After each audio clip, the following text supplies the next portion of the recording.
Hello, welcome back to Jakara Academy. So ಇವತ್ತಿನ ವಿಡಿಯೋದಲ್ಲಿ ನಾವು SSLC ಇಂಟರ್ನಲ್ ಮಾರ್ಕ್ಸ್ ಅನ್ನು ಅಂದರೆ ಆಂತರಿಕ ಅಂಕಗಳನ್ನು ಯಾವ ಥರನಾಗಿ ಇಲಾಖೆ ವೆಬ್ಸೈಟಲ್ಲಿ ಫಿಲಪ್ ಮಾಡೋದು ಹಾಗೂ ಸ್ಕೂಲ್ ಲಾಗಿನ್ ಮುಖಾಂತರ ಯಾವ ಥರ ಅದನ್ನು ಲಾಗಿನ್ ಆಗಿ ಎಲ್ಲಿ ಆಪ್ಷನನ್ನು ಕೊಡಲಾಗಿದೆ ಹಾಗೂ ಅದನ್ನು ಯಾವ ತರಹ ಫಿಲಪ್ ಮಾಡಬೇಕು, ಏನೆಲ್ಲ ಮುನ್ನೆಚ್ಚರಿಕಾ ಕ್ರಮಗಳನ್ನು ವಹಿಸಬೇಕು ಅನ್ನೋ ಸಂಪೂರ್ಣವಾಗಿ ಈ ಒಂದು ವಿಡಿಯೋದಲ್ಲಿ ತಿಳಿದುಕೊಳ್ಳೋಣ.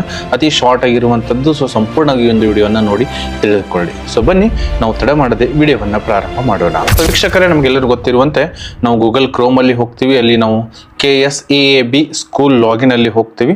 ಇದು ನಮ್ಮ ಎಲ್ಲ ಶಾಲೆಗಳ ಬೇರೆ ಬೇರೆ ಶಾಲೆಗಳ ಸ್ಕೂಲ್ ಲಾಗಿನ್ ಆಗಿರುತ್ತೆ. ಅಲ್ಲಿ ನಿಮ್ಮ ಯೂಸರ್ ನೇಮ್ ಹಾಗೂ ಪಾಸ್ವರ್ಡ್ಗಳನ್ನು ಎಂಟ್ರಿ ಮಾಡಿದಾದ್ಮೇಲೆ ಕ್ಯಾಪ್ಚಾವನ್ನು ಕೊಟ್ಟಿರ್ತಾರೆ. ಕ್ಯಾಪ್ಚಾವನ್ನು ಆ್ಯಡ್ ಮಾಡಿ. ಕ್ಯಾಪ್ಚಾ ಆದ್ಮೇಲೆ ಸಬ್ಮಿಟ್ ಅಂತ ಕೊಡ್ತೀನಿ. ಎಸ್, ಸಬ್ಮಿಟ್ ಆಗುತ್ತೆ. ಸೊ ಒಂದು ಇಂಟರ್ಫೇಸ್ ನಮಗೆ ಓಪನ್ ಆಗುತ್ತೆ ನಮ್ಮ ಸ್ಕೂಲ್ ಲಾಗಿಂದು. ಪ್ರಿಪರೇಟರಿ ಎಕ್ಸಾಮ್ 2 ಮಾರ್ಕ್ಸ್ ಎಂಟ್ರಿನ ಕೂಡ ಪ್ರಾರಂಭ ಆಗಿದೆ. 10ನೇ ತಾರೀಕು ಇವತ್ತಿಗೆ ಕೊನೆ ಇತ್ತು. ಇವತ್ತಿನ ಮಗನ ಕೂಡ ಅವಕಾಶವನ್ನು ಕೊಡಲಾಗಿತ್ತು. ಅದು ಬ್ಲಿಂಕ್ ಆಗ್ತಾ ಇದೆ. ಸೊ ಇಲ್ಲಿ ನಾವೆಲ್ಲ ನೋಡೋದಾದ್ರೆ ಇಂಟರ್ಫೇಸ್ ಯಾವೆಲ್ಲ ಟ್ಯಾಬ್ ಅನ್ನು ಕೊಟ್ಟಿದ್ದಾರೆ. ಹೋಮ್ ಇದೆ, ಸರ್ಕ್ಯುಲರ್ ಇದೆ, ಇವ್ಯಾಲ್ಯುವೇಟರ್ ರಿಜಿಸ್ಟ್ರೇಷನ್, DBTನೂ ಕೂಡ ಇದು ಕೂಡ ನಾವು ಹೊಸದಾಗಿ ಇವ್ಯಾಲ್ಯುವೇಟರ್ಸ್ ರಿಜಿಸ್ಟ್ರೇಷನ್ ಮಾಡ್ಕೊಳ್ಬೇಕಾಗಿರುವಂತದ್ದು. ಅದನ್ನು ಮುಂದಿನ ವಿಡಿಯೋದಲ್ಲಿ ಚರ್ಚೆ ಮಾಡೋಣ. ಡೌನ್ಲೋಡ್ ಸ್ಟೂಡೆಂಟ್ ಇನ್ಫಾರ್ಮೇಶನ್ ಎಕ್ಸಾಮಿನೇಷನ್ 1 ಅಂತ ಇದೆ. ಮಾರ್ಕ್ಸ್ ಎಂಟ್ರಿ ಇದೆ. ಪ್ರಿಪರೇಟರಿ ಎಕ್ಸಾಮ್ 2 ಮಾರ್ಕ್ಸ್ ಎಂಟ್ರಿ ಇದೆ. ಹೀಗೆ ಬೇರೆ ಬೇರೆ ಎಲ್ಲ ಆಪ್ಷನ್ ಕೊಟ್ಟಿದ್ದಾರೆ. Internal marks entry SSLC 2026 exam 1 ಎನ್ನುತ್ತು. ಅದರ ಮೇಲೆ ನಾವು ಕ್ಲಿಕ್ ಅನ್ನು ಮಾಡಿದಾಗ ಎಸ್, ಇಂಟರ್ನಲ್ ಮಾರ್ಕ್ಸ್ ಎಂಟ್ರಿ ಹಾಗೂ ಕನ್ಸಾಲಿಡೇಟೆಡ್ ರಿಪೋರ್ಟ್ ಅಂತ ಕೊಟ್ಟಿದ್ದಾರೆ. ಫಸ್ಟ್ ಗೆ ನಾವೆಲ್ಲ ವಿದ್ಯಾರ್ಥಿಗಳದ ಒಂದು ಇಂಟರ್ನಲ್ ಮಾರ್ಕ್ಸ್ ಅನ್ನ ಎಂಟ್ರಿ ಮಾಡಿದ್ಮೇಲೆ ಕನ್ಸಾಲಿಡೇಟೆಡ್ ರಿಪೋರ್ಟ್ ಗೆ ಅಂದ್ರೆ ಕ್ರೋಢೀಕೃತಕ್ಕೆ ಹೋಗೋದಾಗಿರ್ತದೆ. ಸೊ ಫಸ್ಟ್ ಗೆ ನಾವು ಇಂಟರ್ನಲ್ ಮಾರ್ಕ್ಸ್ ಅನ್ನ ಎಂಟ್ರಿ ಯಾವ ತರ ಮಾಡ್ಬೇಕು ಅನ್ನೋದು ಸಂಪೂರ್ಣವಾಗಿ ತಿಳಿದುಕೊಳ್ಳೋಣ. ಸೊ ಇಂಟರ್ನಲ್ ಮಾರ್ಕ್ಸ್ ಎಂಟ್ರಿ ಮೇಲೆ ನಾನು ಕ್ಲಿಕ್ ಅನ್ನ ಮಾಡ್ತೇನೆ. ಎಸ್, ಒಂದಿಷ್ಟು ಸೆಲ್ಫ್ ಕನ್ಫರ್ಮೇಶನ್ ಅನ್ನ ಕೊಟ್ಟಿದ್ದಾರೆ. ನಾವು ಬೇಕಾದ್ರೆ ಕನ್ನಡದಲ್ಲಿ ಕೂಡ ನೋಡಬಹುದು, ಇಂಗ್ಲಿಷ್ ದಲ್ಲಿ ಕೂಡ ನಾವು ನೋಡಬಹುದು. ನಾವು ಕನ್ನಡದಲ್ಲಿ ನೋಡೋದು ಸಾಗೋದಾದ್ರೆ ಮುಖ್ಯವಾಗಿರುವಂತದ್ದು ಇಲ್ಲಿ ಏನೇನಿದೆ ಅಂದ್ರೆ 2026 ವಿದ್ಯಾರ್ಥಿಗಳ ಆಂತರಿಕ ಅಂಕಗಳನ್ನು ನಮೂದು ಮಾಡುವ ಸಂಬಂಧ ಹೊರಡಿಸಿರುವ ಸುತ್ತೋಲೆಯನ್ನು ಸಂಪೂರ್ಣವಾಗಿ ಓದಿರುತ್ತೇನೆ ಎನ್ನುವಂಥದ್ದನ್ನ ಮೊದಲನೇ ಕನ್ಫರ್ಮೇಶನ್ ದೃಢೀಕರಣ ಇದೆ. ಎರಡನೇದಾಗಿ ಆಂತರಿಕ ಅಂಕಗಳನ್ನು ನಮೂದಿಸುತ್ತಿರುವಂತಹ ವಿದ್ಯಾರ್ಥಿಯು ಗಳಿಗೆ ಹಾಜರಾಗಿ ಮಂಡಳಿ ನಿಯಮಗಳಂತೆ ಹಾಜರಾತಿ ಷರತ್ತನ್ನು ಪೂರೈಸುತ್ತಾನೆ ಅಥವಾ ಪೂರೈಸುತ್ತಾಳೆ ಎಂದು ದೃಢೀಕರಿಸುತ್ತೇನೆ ಎನ್ನುವಂಥದ್ದು. So internal marks only for regular ಸ್ಟೂಡೆಂಟ್ಸ್ಗೆ ಮಾತ್ರ ಅಪ್ಲೈ ಆಗ್ತದೆ. ರಿಪೀಟರ್ಸ್ ಆಯಿತು ಅಥವಾ ಪ್ರೈವೇಟ್ ಫ್ರೆಷರ್ಸ್ಗೆ ಆಯಿತು ಇಂಟರ್ನಲ್ ಮಾರ್ಕ್ಸ್ ನಾವೇ ಶಾಲಾ ಲಾಗಿನ್ ಅಲ್ಲಿ ಎಂಟ್ರಿ ಮಾಡಲಿಕ್ಕೆ ಸಾಧ್ಯವಿಲ್ಲ. ಸೊ ಇದನ್ನು ಕೂಡ 75% ಅಬೋವ್ ನಮ್ದು ಏನಿರಬೇಕು, ಹಾಜರಾತಿ ಇರಬೇಕು. ಆ ಮಗು ಸಂಪೂರ್ಣವಾಗಿ ಶಾಲೆಗೆ ಬರ್ತಾ ಇರಬೇಕು, ಅವ್ನ ಹಾಜರಾತಿ ಚೆನ್ನಾಗಿರ್ಬೇಕು ಅಂತ ವಿದ್ಯಾರ್ಥಿಗಳು ಮಾಡಬೇಕು. ಜೊತೆಗೆ ಇನ್ನೊಂದೇನು ಕೊಟ್ಟಿದ್ದಾರೆ, ಶಾಲಾ ವಿದ್ಯಾರ್ಥಿಗಳು ಪ್ರತಿ ವಿಷಯದಲ್ಲಿ 50 ಅಂಕಗಳಿಗೆ ಪಡೆದಿರುವ ಆಂತರಿಕ ಅಂಕಗಳನ್ನು ದಾಖಲಿಸಿದ ನಂತರವೇ ತಂತ್ರಾಂಶದಲ್ಲಿ ಸ್ಪಷ್ಟವಾಗಿ ಪ್ರಥಮ ಭಾಷೆಗೆ 25 ಮತ್ತು ಉಳಿದ ವಿಷಯಗಳಿಗೆ 20 ಅಂಕಗಳ ಲೆಕ್ಕಾಚಾರ ಆಟೋಮೆಟಿಕ್ ಆಗಿ ತಾನೇ ಮಾಡ್ಕೊಳ್ತದೆ. ನಾವು ಬರೀ ಮಾರ್ಕ್ಸ್ ಅನ್ನ ಎಂಟ್ರಿ ಮಾಡಬೇಕು. ಮಾರ್ಕ್ಸ್ ಎಂಟ್ರಿ ಮಾಡೋದಕ್ಕಿಂತ ಮುಂಚೆ ಏನೇನು ಎಂಟ್ರಿ ಮಾಡಬೇಕು ಎನ್ನುವಂಥದ್ದನ್ನು ಇಲ್ಲಿ ಕೊಟ್ಟಿದ್ದಾರೆ ನೋಡಿ.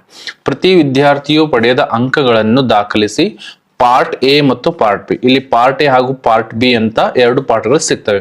ಪಾರ್ಟ್ ಎ ಅಲ್ಲಿ ಎಲ್ಲ ಸಬ್ಜೆಕ್ಟ್ಗಳು ಇರ್ತವೆ. ಪಾರ್ಟ್ ಬಿ ಅಲ್ಲಿ ನಮ್ಮ ಪಾರ್ಟ್ ಬಿ ಸೆಕ್ಷನ್ ಇರುತ್ತೆ.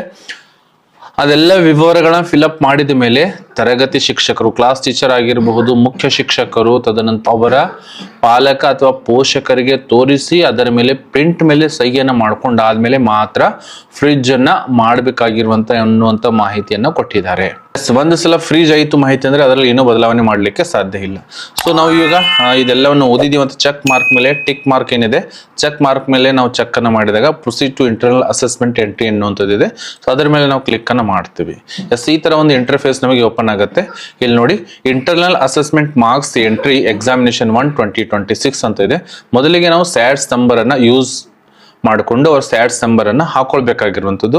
ಎರಡನೇದಾಗಿ 75% ಹೆಚ್ಚಿಗೆ ಆ ಒಂದು ವಿದ್ಯಾರ್ಥಿ ಹಾಜರಾತಿಯನ್ನು ಹೊಂದಿದ್ದಾನೆ ಎನ್ನುವಂಥದ್ದು ಕೂಡ ಸೆಕೆಂಡ್ ಆಪ್ಷನ್ ಇದೆ.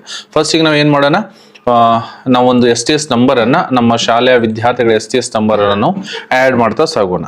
ಎಸ್, ಒಂದು ಸ್ಯಾಡ್ಸ್ ನಂಬರ್ ಎಂಟ್ರಿ ಮಾಡಿದ್ದೀನಿ. ಎಸ್, ಈ ಒಂದು ವಿದ್ಯಾರ್ಥಿ ಅಥವಾ ವಿದ್ಯಾರ್ಥಿನಿ ನಮ್ದು ಅಬೋವ್ 75% ಅಟೆಂಡೆನ್ಸ್ ಅನ್ನ ಹೊಂದಿದ್ದಾರೆ. ಎಸ್ ಮೇಲೆ ಕ್ಲಿಕ್ ಮಾಡ್ತೀನಿ.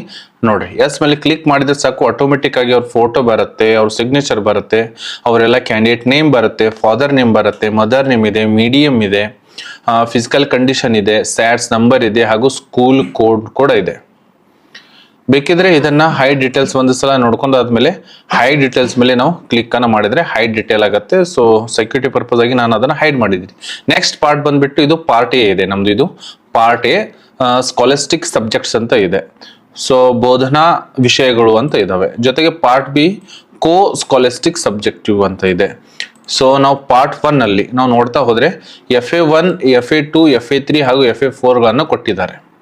ಸೊ ಈ FA1, FA2, FA3 ಹಾಗೂ FA4 ಮಾರ್ಕ್ಸ್ಗಳನ್ನ ಎಂಟ್ರಿ ಮಾಡಿದಾದ ಮೇಲೇನೆ ಟೋಟಲ್ ಮಾರ್ಕ್ಸ್ ಕೌಂಟ್ ಆಗ್ತವೆ. ಹಾಗೂ ಔಟ್ ಆಫ್ 20 ಹಾಗೂ ಫಸ್ಟ್ ಲ್ಯಾಂಗ್ವೇಜ್ಗೆ 25 ಎಷ್ಟು ಅಂಕಗಳು ಬಂದಿದ್ದಾವೆ ಎನ್ನುವಂಥದ್ದು ಕೂಡ ಇಲ್ಲೇ ಕ್ಯಾಲ್ಕುಲೇಟ್ ಆಗಿ ಆಟೋಮೆಟಿಕ್ ಆಗಿ ಆಗುತ್ತೆ. ಅದು ಎಸ್ FA1 ಮಾರ್ಕ್ಸ್ ಅನ್ನು ನಾನು ಎಂಟ್ರಿ ಮಾಡಿದ್ದೀನಿ. ಬೇರೆ ಬೇರೆ ಸಬ್ಜೆಕ್ಟ್ ಬೇರೆ ಬೇರೆ ಮೀಡಿಯಂಗೆ ಇರ್ತವೆ. ಎಸ್ ಇದಾದ್ಮೇಲೆ FA1 ಅನ್ನ ನಾವು ಸಬ್ಮಿಟ್ ಕೊಟ್ಟ ಮೇಲೆ ಸೇವ್ ಎನ್ನುವಂಥದ್ದನ್ನ ಓಕೆ ಅಂತ ಕ್ಲಿಕ್ ಮಾಡಿದರೆ ನೆಕ್ಸ್ಟ್ ನಮ್ಮದು ಏನಾಗುತ್ತೆ, FA2 ಮಾರ್ಕ್ಸ್ಗಳು ಓಪನ್ ಆಗ್ತವೆ. FA2 ಮಾರ್ಕ್ಸ್ಗಳು ಓಪನ್ ಆಗ್ತವೆ. ಇಲ್ಲಿ FA2 ಮಾರ್ಕ್ಸ್ ಕೂಡ ನಾನು ಎಂಟ್ರಿ ಮಾಡ್ತಾ ಹೋಗ್ತೀನಿ. ಫಸ್ಟ್ ಲ್ಯಾಂಗ್ವೇಜ್ಗೆ ಇದೆ, ತದನಂತರ ಸೆಕೆಂಡ್ ಲ್ಯಾಂಗ್ವೇಜ್ಗೆ ಎಷ್ಟು ಅಂಕಗಳನ್ನು ತೆಗೆದುಕೊಂಡಿದ್ದಾರೆ ಔಟ್ ಆಫ್ 50. ಎಸ್ ಎಲ್ಲ ವಿದ್ಯಾರ್ಥಿ 50 ಔಟ್ ಆಫ್ 50 ತೆಗೆದುಕೊಂಡಿದ್ದಾರೆ. ಮ್ಯಾಥಮೆಟಿಕ್ಸ್ ಅಲ್ಲಿ ಕೂಡ 50 ಇದೆ, ಸೈನ್ಸ್ ಅಲ್ಲಿ ಕೂಡ 50 ಇದೆ, ಸೋಷಿಯಲ್ ಸೈನ್ಸ್ ಅಲ್ಲಿ ಕೂಡ 50 ಇದೆ. ಎಸ್ 50. ಒಂದ್ಸಲ ಮಾರ್ಕ್ಸ್ ಹಾಕುವಾಗ ನೀಟಾಗಿ ಕರೆಕ್ಟಾಗಿ ಕೇರ್ಫುಲ್ ಆಗಿ ಫಿಲ್ ಅಪ್ ಅನ್ನ ಮಾಡಿ. ಎಸ್ ಮುಂದಿನ ಟ್ಯಾಬ್ ಓಪನ್ ಆಗ್ತಾ ಇಲ್ಲ, ನಮಗೆ FA3 ಟ್ಯಾಬ್ ಓಪನ್ ಆಗ್ತಾ ಇಲ್ಲ, ಲಾಕ್ ಇದೆ ಅದು. ಸೊ ಅವಾಗ ನಾವು ಏನ್ ಮಾಡ್ಬೇಕು, FA2 ಆದ್ಮೇಲೆ ಸೇವ್ ಎನ್ನುವಂಥದ್ದನ್ನ ಕ್ಲಿಕ್ ಮಾಡಬೇಕು. ಇಲ್ಲಿ ಕೇಳ್ತಾ ಇದೆ ನಮಗೆ do you want to save internal marks of this candidate ಅಂತ ಹೇಳಿ ಓಕೆ ಅಂತ ಕ್ಲಿಕ್ ಮಾಡಿದ್ರೆ yes marks details saved successful ಅಂತ ಒಂದು ಪಾಪ್ಅಪ್ ಬರುತ್ತೆ. ಅದಕ್ಕೆ ಓಕೆ ಅಂದಾಗ ನೋಡಿ ಇವಾಗ FA3 ತೆಗೆದುಕೊಳ್ಳುತ್ತೆ. FA3ಗೂ ಕೂಡ ನಾವು ಮಾರ್ಕ್ಸ್ ಅನ್ನ ಎಂಟ್ರಿ ಮಾಡಬೇಕಾಗಿರುವಂಥದ್ದು. ಸೆಕೆಂಡ್ ಲ್ಯಾಂಗ್ವೇಜ್ ಪ್ರತಿಯೊಂದಕ್ಕೂ ಕೂಡ ತಾವು ಎಂಟ್ರಿ ಮಾಡ್ತಾ ಸಾಗಿ.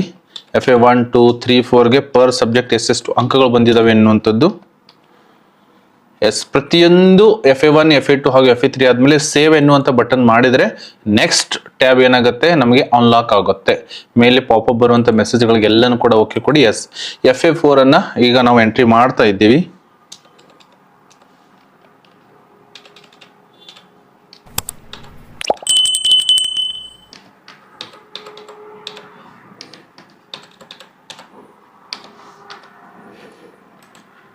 ಎಸ್ ಇದನ್ನ ಸೇವ್ ಅಂದ್ಮೇಲೆ ನೋಡಿ ಇಲ್ಲಿ ಮುಂದ್ಗಡೆ ತೋರಿಸ್ತಾ ಇದೆ ಫೈನಲ್ ಇಂಟರ್ನಲ್ ಅಸೆಸ್ಮೆಂಟ್ ಮಾರ್ಕ್ಸ್ ಅಂತ ಹೇಳಿ ಟೋಟಲ್ ಮಾರ್ಕ್ಸ್ ಔಟ್ ಆಫ್ 200 150 ಅಂತ ತೋರಿಸ್ತಾ ಇದೆ. ಏಕೆ ಇನ್ನೂ ನಾವು FA4 ಅನ್ನು ಸೇವ್ ಮಾಡಿಲ್ಲ. ಹಾಗೂ ಮ್ಯಾಕ್ಸಿಮಮ್ ಮಾರ್ಕ್ಸ್ ಫಸ್ಟ್ ಲ್ಯಾಂಗ್ವೇಜ್ಗೆ 25 ಇರುತ್ತೆ, ಮಿಕ್ಕಿದೆಲ್ಲೂ ಕೂಡ 20 ಮಾರ್ಕ್ಸ್ಗೆ ಇಂಟರ್ನಲ್ ಇರುತ್ತೆ. ಟೋಟಲ್ ಆಗಿ 125ಗೆ ಇಂಟರ್ನಲ್ ಮಾರ್ಕ್ಸ್ಗಳು ಇರ್ತವೆ. ಆಪ್ಟೆನ್ ಮಾರ್ಕ್ಸ್ ಅಂತ ಮುಂದೆ ತೋರಿಸ್ತಾ ಇದೆ ನೋಡಿ. ಇವಾಗ ನಾನು FA4 ಮಾರ್ಕ್ಸ್ ಎಂಟ್ರಿಯನ್ನ ಸೇವ್ ಮಾಡ್ತಾ ಇದ್ದೀನಿ. ಎಸ್ ಓಕೆ ಅಂತ ಹೇಳ್ತೀನಿ. ಎಸ್ ಓಕೆ ಇವಾಗ ನೋಡ್ರಿ ತೋರಿಸ್ತಾ ಇದೆ ಟೋಟಲ್ 200ಗೆ ಎಲ್ಲ ವಿಷಯಗಳಲ್ಲಿ ಈ ಒಂದು ವಿದ್ಯಾರ್ಥಿನಿ ಎಷ್ಟು ಮಾರ್ಕ್ಸ್ ತೆಗೆದುಕೊಂಡಿದ್ದಾರೆ ಎನ್ನುವಂಥದ್ದು ಸೇವ್ ಮಾಡಿದ ಮೇಲೆ ಆಟೋಮೆಟಿಕ್ ಆಗಿ ಕ್ಯಾಲ್ಕುಲೇಟ್ ಆಗುತ್ತೆ. ಮ್ಯಾಕ್ಸಿಮಮ್ ಮಾರ್ಕ್ಸ್ನು ಕೂಡ 25 ಇದೆ, ಆಫ್ಟೆನ್ ಮಾರ್ಕ್ಸ್ನು ಕೂಡ ಕೊಡ್ತಾರೆ. ಇದಾದ್ಮೇಲೆ ನಾವು ಏನ್ ಮಾಡಬೇಕು, ಪಾರ್ಟ್ ಬಿ ಕಡೆಗೆ ಹೋಗ್ಬೇಕು. ಪಾರ್ಟ್ ಬಿ ಅಲ್ಲಿ ಆ ವಿದ್ಯಾರ್ಥಿ 3 ಗ್ರೇಡ್ಗಳನ್ನು ಕೊಟ್ಟಿದ್ದಾರೆ, A, B ಹಾಗೂ C ಎನ್ನುವಂಥದ್ದು. ಆ ಒಂದು ವಿದ್ಯಾರ್ಥಿ ನಮ್ಮ ಪಾರ್ಟ್ ಬಿಲಿ ಯಾವೆಲ್ಲ ಗ್ರೇಡ್ಗೆ ಅಪ್ಲೈ ಆಗ್ತಾನೆ ಎನ್ನುವಂಥದ್ದನ್ನ ಆ ಒಂದು ನಾನು ಇಲ್ಲೆಲ್ಲನೂ ಕೂಡ A ಎನ್ನುವಂಥದ್ದು ಹಾಕ್ತೀನಿ. ಫಿಸಿಕಲ್ ಅಂಡ್ ಹೆಲ್ತ್ ಎಜುಕೇಶನ್ ಅಂದ್ರೆ ದೈಹಿಕ ಮತ್ತು ಆರೋಗ್ಯ ಶಿಕ್ಷಣದಲ್ಲಿ ಒಳ್ಳೆ ಮಾರ್ಕ್ಸ್ ಇದಾವೆ, A ಹಾಕ್ತೀನಿ. ಆಟಿಟ್ಯೂಡ್ ಅಂಡ್ ವ್ಯಾಲ್ಯೂಸ್ ಮನೋಭಾವ ಮತ್ತು ಮೌಲ್ಯಗಳು, ವರ್ಕ್ ಎಕ್ಸ್ಪೀರಿಯನ್ಸ್ ಕಾರ್ಯಾನುಭವ A ಇದೆ, ಆರ್ಟ್ ಎಜುಕೇಶನ್ A ಅಂತ ಇದೆ. ಎಸ್ ಇಷ್ಟೆಲ್ಲ ಆದ್ಮೇಲೆ ಮತ್ತೆ ನಾವು ಏನ್ ಮಾಡ್ಬೇಕು, ಸೇವ್ ಅಂತ ಮಾಡಬೇಕು. Do you want to save the internal assessment marks ಅಂತ ಬರ್ತದೆ, ಎಸ್ ಅಂತ ಕೊಡ್ತೀನಿ. ಮಾರ್ಕ್ಸ್ ಎಲ್ಲ ಎಂಟ್ರಿ ಏನಾಗ್ತಾ ಇದೆ ಕಾಣ್ತಾ ಇದೆ. ಇದಾದ್ಮೇಲೆ ನಾವು ಏನ್ ಮಾಡ್ಬೇಕು, ಪ್ರಿಂಟ್ ಅನ್ನ ತೆಗೆದುಕೊಳ್ಬೇಕಾಗಿರುವಂಥದ್ದು. ಇದು ಬಹಳಷ್ಟು ಮುಖ್ಯವಾಗಿರುವಂಥದ್ದು. ಇದೇ ನಮ್ಮ ಇಲಾಖೆ ಹೇಳಿರುವಂಥದ್ದು, ಪ್ರಿಂಟ್ ಅನ್ನ ತೆಗೆದುಕೊಳ್ರಿ. ಪ್ರಿಂಟ್ ತೆಗೆದುಕೊಂಡು ಆದ್ಮೇಲೆ ಅದರ ಮೇಲೆ ಕ್ಲಾಸ್ ಟೀಚರ್, HM ಹಾಗೂ ಅವ್ರ ಪೇರೆಂಟ್ಸ್ ಸಿಗ್ನೇಚರ್ ಆಗ್ಬೇಕು ಎನ್ನುವಂಥದ್ದು. ಎಸ್ ಪ್ರಿಂಟ್ ಮೇಲೆ ಕ್ಲಿಕ್ ಅನ್ನು ಮಾಡಿದಾಗ ಎಸ್ ಇಲ್ಲಿ ಪ್ರಿಂಟ್ ಏನಾಗಿದೆ ಓಪನ್ ಆಗಿದೆ. ಇಲ್ಲಿ ನಾನು ಓಪನ್ ಮಾಡಿ ನಿಮಗೆ ತೋರಿಸ್ತೀನಿ ನೋಡಿ. ಇಲ್ಲಿ ತಗೊಂಡು ನೋಡಬಹುದು ಒಂದು ಪೇಜ್ ನಮ್ಮದು ಓಪನ್ ಆಗುತ್ತೆ ಇಂಟರ್ನಲ್ ಅಸೆಸ್ಮೆಂಟ್ ಮಾರ್ಕ್ಸ್. ಇದರ ಮೇಲೆ ಪ್ರತಿಯೊಂದು ಸಬ್ಜೆಕ್ಟ್ಗೆ ಎಷ್ಟೆಷ್ಟು ಅಂಕಗಳು ತೆಗೆದುಕೊಂಡಿದ್ದಾರೆ ಎನ್ನುವಂಥದ್ದು, ಪಾರ್ಟ್ ಬೇಲಿ ಏನಿದೆ ಎನ್ನುವಂಥದ್ದು. ಫ್ರೀಸ್ ಇನ್ನೂ ಮಾಡಿಲ್ಲ, ಫ್ರೀಸ್ ನೋ ಅಂತ ಬಂದಿರಬೇಕು. ಯಾಕಂದ್ರೆ ಇದೆಲ್ಲ ಸಿಗ್ನೇಚರ್ ಆದ್ಮೇಲೆ ಫ್ರೀಸ್ ಮಾಡ್ರಿ ಎನ್ನುವಂತ ಒಂದು ಇನ್ಸ್ಟ್ರಕ್ಷನ್ ಅನ್ನು ಕೊಟ್ಟಿದ್ದಾರೆ. ಇಲ್ಲಿ ಪೇರೆಂಟ್ಸ್ ಸಿಗ್ನೇಚರ್ ಇದೆ, ಇಲ್ಲಿ ಅವ್ರ ಪೇರೆಂಟ್ಸ್ ಸಿಗ್ನೇಚರ್ ತಗೋಬೇಕು, ಕ್ಲಾಸ್ ಟೀಚರ್ ಸಿಗ್ನೇಚರ್ ಇದೆ ಹಾಗೂ ಹೆಡ್ ಮಾಸ್ಟರ್ ಸಿಗ್ನೇಚರ್ ಇದೆ. ಇದೆಲ್ಲ ಸಿಗ್ನೇಚರ್ ಆದ್ಮೇಲೆ ಆಮೇಲೆ ನಾವೆಲ್ಲ ಏನ್ ಮಾಡ್ಬೇಕಾಗಿರುವಂತದ್ದು, ಫ್ರೀಸ್ ಅನ್ನ ಮಾಡ್ಬೇಕಾಗಿರುವಂತದ್ದು. ಎಸ್ ಈ ತರ ಪ್ರತಿಯೊಂದು ವಿದ್ಯಾರ್ಥಿ ನಾವ್ ಏನ್ ಮಾಡ್ಬೇಕಾಗಿರುತ್ತೆ, ಮಾರ್ಕ್ಸ್ ಅನ್ನ ಎಂಟ್ರಿ ಮಾಡ್ಬೇಕು. ಕ್ಲಿಯರ್ ಅಂದ್ರೆ ಅದೇನಾಗತ್ತೆ, ಆ ಒಂದು ವಿದ್ಯಾರ್ಥಿ ಎಲ್ಲ ಅರ್ಕ್ಸ್ ಹೋಗುತ್ತೆ. ನೆಕ್ಸ್ಟ್ ವಿದ್ಯಾರ್ಥಿನ ಸ್ಯಾಡ್ಸ್ ಅಲ್ಲಿ ಇಲ್ಲಿ ಹಾಕಿ ತದನಂತರ ಎಸ್ ಅಂದ್ರೆ ಅದೆಲ್ಲ ವಿದ್ಯಾರ್ಥಿ ನೆಕ್ಸ್ಟ್ ವಿದ್ಯಾರ್ಥಿ ಎಲ್ಲ ಮಾಹಿತಿಗಳು ತೆಗೆದುಕೊಳ್ತವೆ. ಇನ್ನು ನಾವು ಏನ್ ನೋಡ್ಬೇಕು, ಕನ್ಸಾಲಿಡೇಷನ್ ರಿಪೋರ್ಟ್ ಅನ್ನು ನೋಡ್ಬೇಕು. ಅಂದ್ರೆ ಕನ್ಸಾಲಿಡೇಟ್ ರಿಪೋರ್ಟ್ ಮೇಲೆ ಕ್ಲಿಕ್ ಮಾಡ್ತೀನಿ, ಒಂದು ವಿದ್ಯಾರ್ಥಿದ್ ಮಾತ್ರ ಇದೆ, ಒಂದೇ ವಿದ್ಯಾರ್ಥಿದ್ ಬರ್ತದೆ. ಜೊತೆಗೆ ನಾವು ಎಲ್ಲ ವಿದ್ಯಾರ್ಥಿಗಳು ಹಾಕಿದ್ರೆ ಎಲ್ಲ ವಿದ್ಯಾರ್ಥಿ ಕೂಡ ಡೌನ್ಲೋಡ್ ಆಗ್ತದೆ, PDF ರೂಪದಲ್ಲಿ ಅದು ಡೌನ್ಲೋಡ್ ಆಗುತ್ತೆ. ನಾನು ಒಂದೇ ವಿದ್ಯಾರ್ಥಿದು ಡೌನ್ಲೋಡ್ ಕೊಟ್ಟಿದ್ದೀನಿ, ನಿಮ್ಮ ನಮೂನಿಗಾಗಿ ಮಾತ್ರ ಇದು. ಒಂದು ವಿದ್ಯಾರ್ಥಿದಾಗಿದೆ. ನೆಕ್ಸ್ಟ್ ಬರುವಂತ ವಿದ್ಯಾರ್ಥಿಗಳು ಏನಾಗ್ತಾ ಇದೆ, ಇನ್ನು ಮಾರ್ಕ್ಸ್ ಎಂಟ್ರಿ ಮಾಡ್ಬೇಕೆನ್ನುವಂತ ರಿಪೋರ್ಟ್ ಅಲ್ಲಿ ಬರ್ತಾ ಇದೆ. ಪ್ರತಿಯೊಂದು ವಿದ್ಯಾರ್ಥಿನೂ ಕೂಡ ಎಲ್ಲ ವಿದ್ಯಾರ್ಥಿಗಳಾದ್ಮೇಲೆ ಡಿಟೇಲ್ಡ್ ಆಗಿ ಕಾನ್ಸಾಲಿಡೇಟೆಡ್ ರಿಪೋರ್ಟ್ ಬರುತ್ತೆ. FA 1 2 3 4 ಸಂಪೂರ್ಣವಾಗಿರುವಂತದ್ದು, ಔಟ್ ಆಫ್ 20 ಎಷ್ಟು ಅಂಕನ ತೆಗೆದುಕೊಂಡಿದ್ದಾನೆ ಎನ್ನುವಂಥದ್ದು ಕಾನ್ಸಾಲಿಡೇಟ್ ಆಗಿ ಇಲ್ಲಿನೂ ಕೂಡ ನಾವು ಲೆಕ್ಕವನ್ನು ಹಾಕ್ಬೋದು. ಸೊ ಈ ತರಹ ನಾವು ಇಂಟರ್ನಲ್ ಮಾರ್ಕ್ಸ್ ಅನ್ನ ಎಂಟ್ರಿ ಮಾಡಬೇಕಾಗಿರುವಂತದ್ದು. ಹಾಗೂ ಪ್ರಿಂಟ್ ಅನ್ನ ತೆಗೆದುಕೊಂಡು ಆದ್ಮೇಲೆ ಎಲ್ಲ ವಿದ್ಯಾರ್ಥಿಗಳ ಪೇರೆಂಟ್ ಸಿಗ್ನೇಚರ್, HM ಸಿಗ್ನೇಚರ್ ಹಾಗೂ ಕ್ಲಾಸ್ ಟೀಚರ್ ಸಿಗ್ನೇಚರ್ ತೆಗೆದುಕೊಂಡು ಆದ್ಮೇಲೆ ನಾವೇನ್ ಮಾಡಬೇಕು, ಫ್ರೀಜ್ ಅನ್ನ ಮಾಡಬೇಕಾಗಿರುವಂತದ್ದು. ಫ್ರೀಜ್ ಆಪ್ಷನ್ ಇನ್ನೂ ಕೊಟ್ಟಿಲ್ಲ, ಕೊಡ್ತಾರೆ. ಎಲ್ಲ ವಿದ್ಯಾರ್ಥಿಗಳದ್ದು ಹಾಕಿದ್ಮೇಲೆ ಫ್ರೀಜ್ ಆಪ್ಷನ್ ಎನೇಬಲ್ ಆಗುತ್ತೆ. ಅವಾಗ ನಾವು ಏನ್ ಮಾಡ್ಬೋದು, ಅದನ್ನ ಫ್ರೀಜ್ ಅನ್ನ ಮಾಡ್ಬೋದು. ಸೊ ಒಂದು ಸಲ ಫ್ರೀಜ್ ಅನ್ನ ಮಾಡಿದ್ವಿ ಅಂದ್ರೆ ಯಾವುದೇ ಬದಲಾವಣೆ ನಮಗೆ ಮಾಡಲಿಕ್ಕೆ ಸಾಧ್ಯ ಇಲ್ಲ. ಹಾಗಾಗಿ ಫ್ರೀಜ್ ಮಾಡೋದಕ್ಕಿಂತ ಮುಂಚೆ ಏನಾದರೂ ಮಾರ್ಕ್ಸ್ ತಿದ್ದುಪಡಿಗಳು ಇದ್ದಲ್ಲಿ ಅಥವಾ ಮಿಸ್ಟೇಕ್ ಏನೋ ಒಂದು ಮಿಸ್ ಆಗಿ ಬೇರೆ ಅಂಕಗಳ ನಮೂದನ್ನ ಮಾಡಿದ್ವಿ ಅಂದ್ರೆ ಫ್ರೀಜ್ ಮಾಡೋಕ್ಕಿಂತ ಮುಂಚೆ ಅವಕಾಶ ಇರ್ತದೆ, ಅದಾದ್ಮೇಲೆ ಅದಕ್ಕೆ ಅವಕಾಶ ಇರುವುದಿಲ್ಲ. ಸೊ ಇದಾಗಿತ್ತು ಇಂಟರ್ನಲ್ ಮಾರ್ಕ್ಸ್ ಎಂಟ್ರಿಯನ್ನ ಯಾವ ತರ ಆನ್ಲೈನ್ ಮಾಡಬೇಕು ಎನ್ನುವಂಥದ್ದು ಸ್ಕೂಲ್ ಲಾಗಿನ್ ಅಲ್ಲಿ. ಸೊ ನೆಕ್ಸ್ಟ್ ಬಂದ್ಬಿಟ್ಟು ನಮ್ದು ಇವ್ಯಾಲ್ಯುಯೇಷನ್ ರಿಜಿಸ್ಟ್ರೇಷನ್ ಇದೆ, ಅದನ್ನು ಕೂಡ ಮುಂದಿನ ವಿಡಿಯೋದಲ್ಲಿ ನಾವು ವೀಕ್ಷಿಸ್ತಾ ಇರೋಣ. ಈ ಒಂದು ವಿಡಿಯೋ ನಿಮಗೆ ಇಷ್ಟವಾಗಿದ್ರೆ ಜಕ್ಯಾರ್ ಅಕಾಡೆಮಿಯನ್ನ ತಪ್ಪದೆ ಸಬ್ಸ್ಕ್ರೈಬ್ ಮಾಡಿ, ಹಾಗೂ ಈ ಒಂದು ವಿಡಿಯೋವನ್ನು ಅತಿ ಹೆಚ್ಚಿಗೆ ಶೇರ್ ಮಾಡಿ, ಹಾಗೂ ಕರೆಕ್ಟಾಗಿ ನೀಟಾಗಿ ವಿತ್ ಕೇರ್ಫುಲ್ ಇಂಟರ್ನಲ್ ಮಾರ್ಕ್ಸ್ ಅನ್ನ ಅಸೆಸ್ಮೆಂಟ್ ಅನ್ನ ಮಾಡ್ರಿ ಎನ್ನುವಂಥದ್ದನ್ನ ಹೇಳ್ತಾ ಮತ್ತೆ ನಾವು ಭೇಟಿಯಾಗೋಣ ಮುಂದಿನ ವಿಡಿಯೋದಲ್ಲಿ.